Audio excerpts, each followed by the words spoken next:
Yung block 8 lot 21 na merong 180 square meters, 10 meters ang frontage niya. So mula dito sa poste 10 meters more or less, diyan siya sa gitna. So ito siya, tingnan natin closer. Medyo mababa ng konti dito, kagaya nung bahay na yun na ginagawa.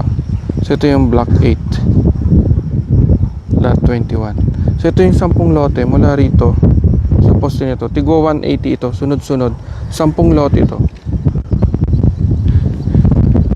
Ayan, hanggang doon.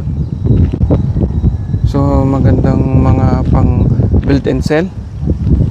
Kasi magpatayo ng mga maraming townhouses dito na dikit-dikit. Magandang i-project ito.